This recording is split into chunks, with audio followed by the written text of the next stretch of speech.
Hello guys, welcome back to my channel. তো আজকে আমি একটি নতুন স্কুল লাইফ ড্রামা এক্সপ্লেন করতে যাচ্ছি। এর আগে আমি কখনো স্কুল লাইফ ড্রামা এক্সপ্লেন করিনি, বাট এই ড্রামাটি এত বেশি ভালো লেগেছে আমার, তাই ভাবলাম এটা আপনাদের সাথে শেয়ার করা যাক। বেসিক্যালি তাদের এই ড্রামাটি অনেক বেশি ভালো লাগবে যারা যারা ফাইটিং পছন্দ করেন, অ্যান্ড তার সাথে সাথেই এই ড্রামাটি সেই সব স্টুডেন্টদের সাথে বেশি ম্যাচ হয় যারা স্কুল লাইফে অনেক বেশি দুর্বল ছিল অ্যান্ড যে কেউ তাদেরকে বুলি করতো। আমাদের হিরো ঠিক সেই স্টুডেন্টদের মতোই একজন।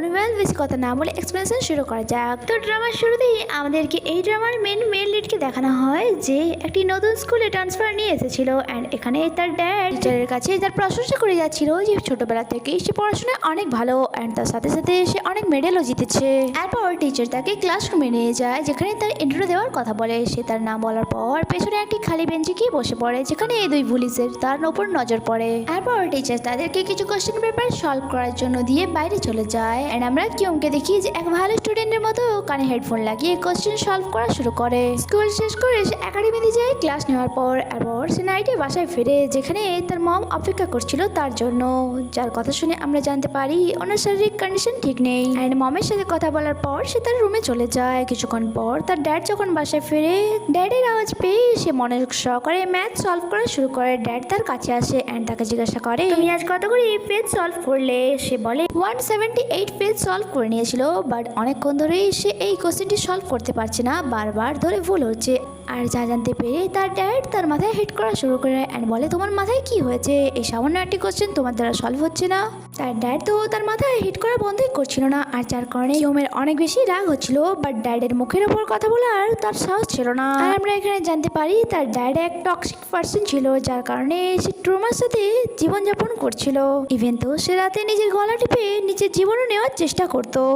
এরপর নেক্সট ডে যখন সে স্কুলে আসে, সে দেখে তার এক ক্লাসমেটকে হং নামের এক বুলি বয় বুলি করছিল, বাট সে চুপচাপ গিয়ে নিজের ডেস্কে বসে পড়ে অ্যান্ড হেডফোন লাগিয়ে পড়ায় মনোযোগ দেয়। বাট এখনো হং ওই ছেলেটিকে মেরেই যাচ্ছিল, আর যা দেখে কিউমের তার ড্যাডের কথা মনে পড়ে। এরপর হং যখন তার পাশ দিয়ে যাচ্ছিল সে তার ওয়াকম্যান ফেলে দেয়, যার কারণে তার ওয়াকম্যানটি খারাপ হয়ে যায়। যখন কি হং তো এখনো ওই ছেলেটিকে বুলি করতেই ব্যস্ত ছিল, অ্যান্ড সে তার মাথায় বারবার হিট করে যাচ্ছিল যেমনটা কিউমের ড্যাড করে। আর যার কারণে কিউমের অনেক বেশি রাগ হয় অ্যান্ড সে হং এর নাম ধরে চেঁচিয়ে ওঠে। ফার্স্ট টাইম কেউ হং এর উপরে চেঁচিয়েছিল, তাও আবার পুরো ক্লাসের সামনে, যার কারণে তার ইগো হার্ট হয়। তাই হং তাকে খুব জোরে একটি লাথি মেরে নিচে ফেলে দেয় অ্যান্ড তাকে মারা শুরু করে, বাট তার পার্টনার তাকে আটকায় এটা বলে যে সে নতুন স্টুডেন্ট, তার সাথে সাথে কিছুক্ষণের মধ্যেই টিচারে চলে আসবে।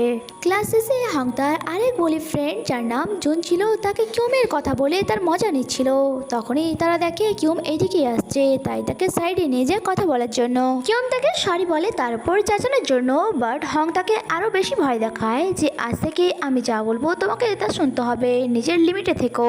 আর তার সাথে সাথে সে তার নাম্বার কিউমের ফোনে সেভ করে দেয়, আর এটা বলে যে আমি যখনই তোমাকে মেসেজ করব তাড়াতাড়ি করে রিপ্লাই দিও, না হলে তোমার অবস্থা আমি খারাপ করে দেবো। তারপর সে তার সমস্ত টাকাও নিয়ে নেয় আর তাকে বলে কিছুক্ষণ পর আমি তোমাকে মেসেজ করব, তাই রিপ্লাই দিও। বাট কিউম বলে এরপর আমাকে একাডেমিতে যেতে হবে, তাই হয়তো আমি তোমার মেসেজের রিপ্লাই দিতে পারবো না। যা শুনে হং তাকে থাপ্পড় মারে, আর যার কারণে কিউমের অনেক বেশি রাগ হচ্ছিল, বাট হং তাকে সেখান দিয়ে যেতে বলে। তার চলে যাওয়ার পর জুন হংকে বলে সে তোমাকে কেমন ভাবে দেখছিল। হং বলে সে অনেক বেশি ভয় পেয়ে গিয়েছে, বাট জুন বলে তাকে দেখে আমার এমনটা তো মনে হলো না যে সে তোমাদেরকে একটু ভয় পেয়েছে। এরপর সন্ধ্যার সময় যখন হং কিউমকে মেসেজ করে সে মেসেজে কোনো রিপ্লাই দেয় না, অ্যান্ড সকালেও যখন হং তাকে মেসেজ করে তখনও সে কোনো রিপ্লাই দেয় না। এরপর ক্লাসে গিয়ে হেডফোন লাগিয়ে নিজের পড়াতে ফোকাস করে। তখনই হং এসে তার মাথায় ঠক্কর মারে অ্যান্ড অনেক চেঁচিয়ে জিজ্ঞাসা করে সে তার মেসেজের রিপ্লাই কেন দেয়নি। কিউম তাকে সরি বলে, বাট তাও হং তাকে ধমকায়। লাস্ট ওয়ার্নিং দিয়ে তার ওয়াকম্যান অ্যান্ড হেডফোন নিয়ে সেখান দিয়ে চলেই যাচ্ছিল। কিউম তাদেরকে আটকায় অ্যান্ড বলে ওটা আমার জন্য অনেক বেশি ইম্পর্টেন্ট, তাই ওটা আমাকে দিয়ে দাও। যা শোনা মাত্রই হং তাকে লাথি মেরে দূরে ফেলে দেয়, বাট কিউম আবার উঠে দাঁড়ায় অ্যান্ড আবার তাকে বলে যে আমার ওয়াকম্যান অ্যান্ড হেডফোনটি দিয়ে দাও। বাট হং ওই ওয়াকম্যান অ্যান্ড হেডফোনটি নিচে ফেলে দেয়, আর কিউমের মাথায় ঠাকুর মেরে বলে যে বল তুই কি করে ফেলবি, যদি আমি তোকে এটা না দিই তাহলে। যার কারণে কিউমের অনেক বেশি রাগ হয় অ্যান্ড সে খুব জোরে একটি পাঞ্চ মারে হং এর ফেসে, যা দেখে ক্লাসে থাকা সবাই অবাক হয়ে যায়, কারণ ফার্স্ট টাইম এমনটা হয়েছিল যে কেউ সাহস করে এই পুলিশদের ওপর হাত তুলেছে।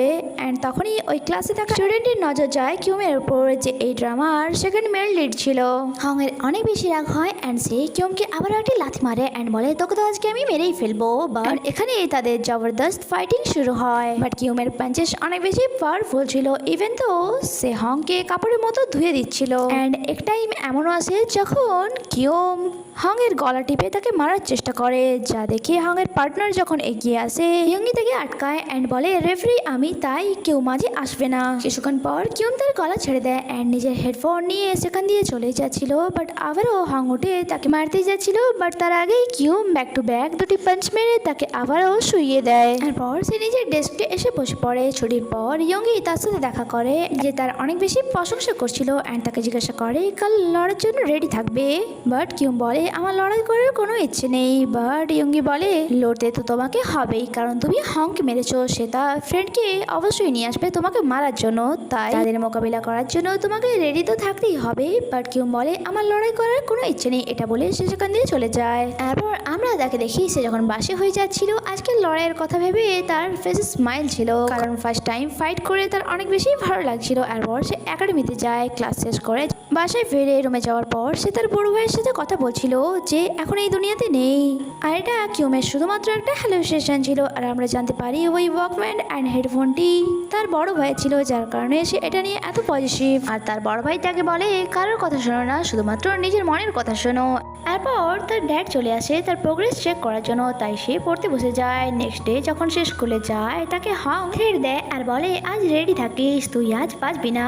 সে বলে আমার লড়ার কোনো ইচ্ছে নেই অ্যান্ড কালকের জন্য সরি। তখন সেখানে ইয়ঙ্গি চলে আসে, যে তাকে বলে লড়তে তো তোমাকেই হবেই। হং তার ফ্রেন্ড জুনকে নিয়ে আসবে, যে খুব ভালো বক্সার অ্যান্ড তাকে হারানোর জন্য আমার ট্রেনিং এর দরকার পড়বে। কিউব আবার বলে বাট আমার মারামারি করার কোনো ইচ্ছে নেই। এটা বলার পর সে ওয়াশরুমে চলে যায়, যেখানে হং জুনকে নিয়ে আসে আর জুন তাকে লাথি মেরে নিচে ফেলে দেয়। ইয়ঙ্গি ভালো করে জানতো যে এমনটাই হবে, তাই সেও সেখানে চলে আসে অ্যান্ড হং ওয়াশরুম থেকে সবাইকে বাইরে বের করে দেয় অ্যান্ড ইয়ঙ্গিকেও বলে, বাট ইয়ঙ্গি বলে আমি রেফারি হয়ে যাচ্ছি। কিউম বলে আমি তোমার ফ্রেন্ডকে সরি বলে দিয়েছি অ্যান্ড আমি এখন কোনো রকম মারামারি করতে চাই না। বাট তাও জুন তার ফেসে খুব জোরে একটি পাঞ্চ মারে, যার কারণে কিউমের অনেক বেশি রাগ হচ্ছিল অ্যান্ড সে তার উপর অ্যাটাক করতে যাচ্ছিল। তখনই সেখানে এক টিচার চলে আসে। টিচার তাদের সকলকে বকে ক্লাসে যেতে বলে অ্যান্ড টিচার সব থেকে বেশি জুনকে দেয়, যার কারণে জুনের অনেক বেশি রাগ হয়। ক্লাসে আসার পর ইয়ঙ্গি তাকে জিজ্ঞাসা করে তোর রাগ হয়েছিল তাই না, অ্যান্ড তুই তাকে মারার জন্য রেডি হচ্ছিলি, আমি লক্ষ্য করেছি। বাট কিউম বলে আমি বললাম না আমি কোনো রকম মারামারি করতে চাই না অ্যান্ড তাকে তার সিটে যেতে বলে। কিছুক্ষণ পর যখন সে ওয়াশরুমে যায় ফিরে এসে দেখে তার ব্যাগে ওয়াকম্যান অ্যান্ড হেডফোন ছিল না। তখনই তার কাছে হংয়ের কল আসে, যে তাকে বলে যদি তুই তোর হেডফোন আর ওয়াকম্যান নিতে চাস তাহলে আমার বলার লোকেশনে চলে আয়। যা শুনে কিউমের অনেক বেশি রাগ হয় অ্যান্ড সে বেরিয়ে পড়ে অ্যান্ড তার পেছনে ইয়ঙ্গিও ছুটে যায় আর তাকে বলে নিজের এনার্জি কিছুটা বাঁচিয়ে রাখো, লড়াই কাজে লাগবে। আর এখানে এই এপিসোডটি শেষ হয়। আগে কি হয় তা জানতে স্টে কানেক্টেড। ভিডিও ভালো লেগে থাকলে লাইক কমেন্ট শেয়ার করতে ভুলবেন না। দেখা হচ্ছে পরের এপিসোডে, টাটা।